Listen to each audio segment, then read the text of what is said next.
El nap gegant. Carles Cano. Dibuixos de César Barceló.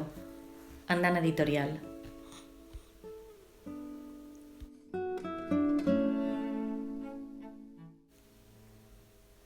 Un vell, arrugat com una pansa de la marina, tenia un hort i conreava tota classe d'hortalisses, encisams, tomates, faves, bajoquetes, bledes, espinacs, carlotes, carxofes, xirivies, creïlles, cols i naps.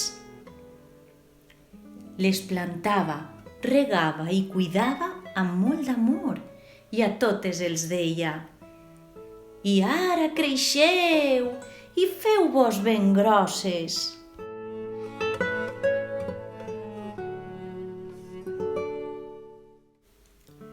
Les hortalisses anaven a la seva marxa i creixien el que tocava i quan els tocava. Però coses curioses que només passen en els contes, un nap va i li va fer cas i es feu gros, ben gros, enorme, gegant. Va arribar un moment en què era tan gros que l'home pensà que era hora d'arrencar-lo. Així que el va agafar per les fulles i començà a estirar. I estirar, però res, el nap no es va moure.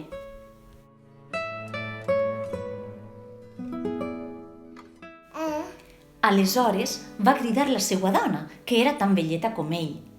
L'home l'agafà per les fulles, la dona s'agafà al vell i estiraren i... res.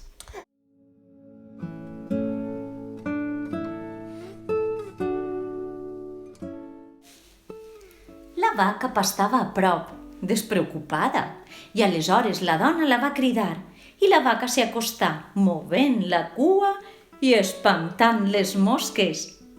S'agafà a la dona s'agafà a l'home i l'home agafà les fulles del nap i estiraren i... res. La vaca cridà el gos, que s'altironava a caçar papallones i també es va fer girar la fila. S'agafà a la vaca, que s'agafava a la dona, que s'agafava a l'home, que agafava el nap per les fulles i estiraren i... res.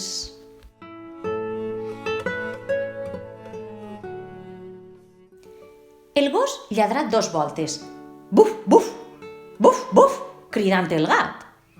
En el llenguatge que coneixen ells volia dir: «Vine i ajuda'ns o te'n penediràs». El gat, que prenia el sol, va moure una orella i va obrir un ull, però no en va fer ni cas. Aleshores el gos va lladrar 3 voltes. Buf, buf, buf, buf, buf, buf, que volia dir arre gat.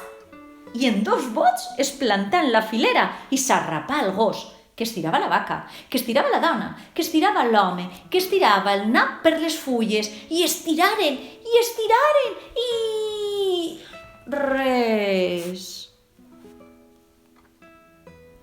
El gat, aleshores, amollà un miau esgarrat, alhora que agafava un ratolí que contemplava aquella escena i es vaquejava de riure. Ja se l'anava a cruspir quan el ratolí li va dir: «Aguarda un moment, jo vos hi puc ajudar». «Tu?» van dir tots, mirant aquell ésser minúscul. «Sí, jo, què passa? Agafeu-vos tots altra vegada». Ho va dir tan segur i amb tanta autoritat que li feren cas.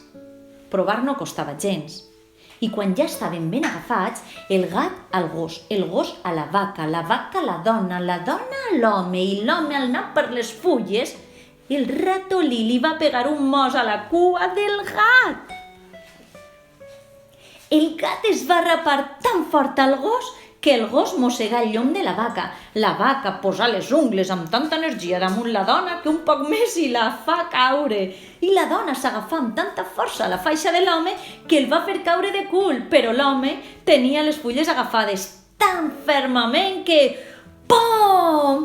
Arrencar el nap! I l'home caigué damunt la dona, que va caure damunt la vaca, que va caure damunt del gos, que va caure damunt del gat, que va caure damunt del ratolí, i damunt de tots caigué aquell nap gros, enorme, gegant. Però coses que passen també en els contes, ningú no es va fer mal. I la dona, per a celebrar-ho, va fer un arròs amb fesols i nap tan bo que encara estan llepant-se els dits. I van menjar tots, i encara em va sobrar, i a mi em van convidar. I tu, com no hi eres, no el vas tastar.